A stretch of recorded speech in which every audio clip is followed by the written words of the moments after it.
नमस्कार, फौजी lecturer YouTube channel पर आपका स्वागत है। आप आए दिन अखबार में या सोशल मीडिया में या टीवी चैनलों पे देखते होंगे कि जो साइबर ठग हैं, वो किसी न किसी माध्यम से लोगों को ठगी का शिकार बनाते हैं और आए दिन वो नए-नए तरीके या नए-नए फार्मूले निकालते हैं लोगों को ठगी का शिकार बनाने के लिए। खासकर मोबाइल फ़ोन के ज़रिए वो लोगों को ठगी का शिकार बनाते हैं। ऐसी है घटना हम आपके साथ शेयर कर रहे हैं, जिसमें किसी भी व्यक्ति को आराम से ठगी का शिकार बनाया जा सकता है। यह घटना अभी कुछ दिन पहले 11 जनवरी की ही है। 11 जनवरी को शाम को पौने 8 बजे के आसपास मेरे पास एक कॉल आती है। कॉल अननोन नंबर से थी। ज़्यादातर पीड़ित लोग मेरे पास फ़ोन करते हैं, इसलिए मैं अननोन नंबर को भी उठा लेता हूँ। जैसे ही मैंने फ़ोन उठाया, सामने वाले ने कहा, "सुरेश जी नमस्कार।" मैंने कहा, "जी नमस्कार।" उन्होंने कहा, "क्या आपने मेरी आवाज़ नहीं पहचानी?" मैंने कहा, "नहीं, पहचान में नहीं आई।" कहने लगा, "कभी ऐसी आवाज़ नहीं सुनी?" मैंने कहा, "सुनी होगी, लेकिन पहचान में नहीं आ रहा, कौन है?" वह बंदा कहने लगा, "क्या किसी भी जान-पहचान के बंदे से ये आवाज़ नहीं मिलती है?" मैंने कहा, "ऐसे तो किसी न किसी के साथ मिल ही जाएगी।" पूछने लगा, "क्या किससे यह आवाज़ मेल खाती है?" इस तरह से जब पूछेगा तो आपका दिमाग उन बंदों के साथ उस आवाज़ को मिलाने की कोशिश करेगा जो आपकी जान-पहचान के हैं और किसी न किसी के साथ कोई न कोई आवाज़ थोड़ी बहुत मिल जाएगी, भले ही पूरी ना मिले, थोड़ी बहुत मिल सकती है। जब मैंने दिमाग पर थोड़ा जोर दिया तो ऐसे लगा कि ये जो आवाज़ है, अजय नाम का एक लड़का है, उसके साथ आवाज़ थोड़ी मिलती है, थोड़ी-थोड़ी मिलती है।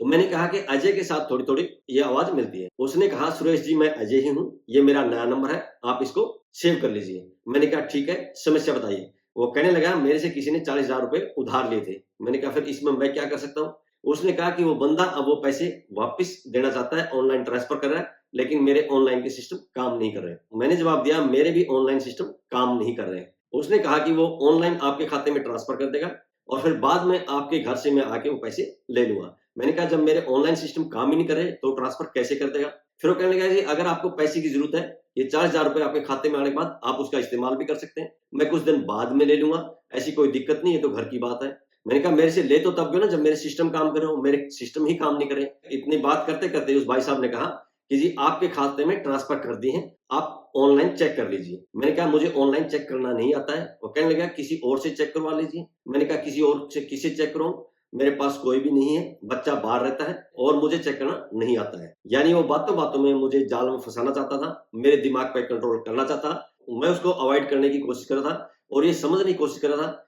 क्या ये सच में अजय है या कोई फ्रॉड है? मेरे दिमाग में एक सवाल आया कि जो अजय है, जिसको मैं जानता हूँ, जिसके साथ ये आवाज़ थोड़ी बहुत मिलती है, वो अजय कभी भी मेरे को सुरेश जी कह के संबोधन नहीं करता, वो हमेशा सर कह के बोलता है और ये बंदा बार-बार सुरेश जी कह रहा है, इसका सीधा-सा मतलब है कि ये अजय नहीं हो सकता, अजय के साथ इसकी हो सकता है थोड़ी बहुत आवाज़ मिलती हो। इसके बाद मैंने फ़ोन काट दिया और जब ये फ़ोन आया था, ये बातें हो रही थी, उस समय मैं एक मेडिकल स्टोर पे खड़ा था, दवाई लेने के लिए गया था। मेडिकल स्टोर वाला मेरी जान-पहचान का था। मैंने उससे कहा कि ऐसा लगता है कोई फ्रॉड है। मेडिकल स्टोर वाला कहने लगा, "हाँ जी, ये फ्रॉड ही लग रहा है।" तो मेरे दिमाग में आया, अगर वाक़ई में अगर अजय होगा, अपने आप घर आ जाएगा और अगर अजय नहीं था, तो उसके बाद ये दोबारा बात नहीं करेगा।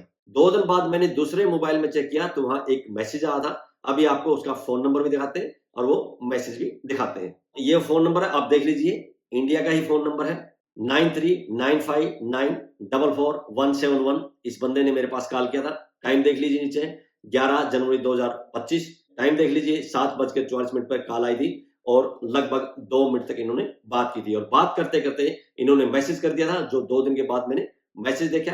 मैसेज दूसरे फ़ोन में था, क्योंकि ये सिम पहले दूसरे फ़ोन में था, अब दूसरे फ़ोन में है। जिस फ़ोन में ये सिम है, उसमें मैसेज नहीं आया, जिसमें सिम नहीं था, उसमें मैसेज आया। ये मैसेज देख लीजिए। या मैसेज में टॉप में नंबर देख लीजिए, 9395944171, ये वही नंबर है जिस नंबर से कॉल आई थी। उसके नीचे देखिए, वही डेट लिखी है, 11 जनवरी 2025 और यहाँ लिखा गया है कि आपके बैंक खाते में 40,000 रुपए क्रेडिट कर दिए गए हैं। डैश-डैश करके लास्ट में ये फ़ोन नंबर के 4 डिजिट डाले गए हैं। इसमें लिखा गया है कि लिंक किया गया था, उस पर डाले गए हैं और फिर नीचे बाकायदा उसकी एक यूपीआई एनईएफटी की रेफरेंस नंबर भी दे दिया है। यहाँ नीचे राइट साइड में देखेंगे, टाइम लिखा है शाम के 7:47। यानी बात करते-करते ही उसने मेरे पास ये मैसेज कर दिया था। यहाँ सोचने की बात है कि जो मैसेज आया है, ये उस बंदे की तरफ से आया है। अगर बैंक की तरफ से आता, तो ऊपर बैंक का नाम लिखा होता, यानी वो जाल में फँसाने की कोशिश कर रहा था। अगर मैं इस पे क्लिक करता या आगे उनसे बात करता रहता, तो वो मेरे को ट्रैप करने की कोशिश करता। बात करते-करते जब ट्रैप करने का सिस्टम शुरू होता है, तो बंदे का अपना दिमाग काम करना बंद कर देता है। सामने वाला जैसे-जैसे बोलता रहता है, वैसे-वैसे उसको फ़ॉलो करने लग जाता है। इसलिए लोग साइबर ठगी का शिकार हो जाते हैं। जब भी आपके पास इस तरह का फ़ोन आए, तो आपको सतर्क रहना है, भावना में नहीं बहना है एकदम से ये नहीं सोचना है कि ये मेरा बहुत क्लोज है या मेरा रिश्तेदार है, रिश्तेदारी टूट जाएगी या दोस्ती टूट जाएगी। उसको समझना है और उनके किसी दूसरे नंबर से फ़ोन करके ये कन्फर्म कर लेना है कि ये नंबर आपका ही है या किसी और का है। ज़्यादातर संभावना आती है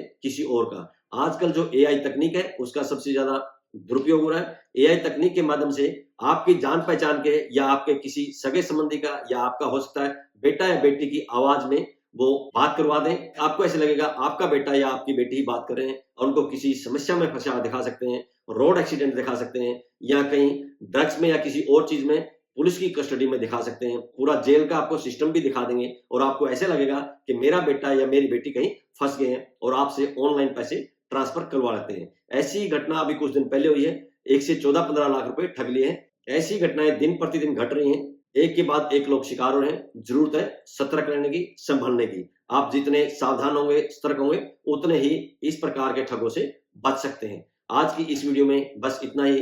वीडियो पसंद आई हो तो लाइक कीजिए, दोस्तों के साथ शेयर कीजिए। इसी तरह की वीडियो देखने के लिए चैनल को सब्सक्राइब कीजिए। बहुत-बहुत शुक्रिया। धन्यवाद। जय हिंद।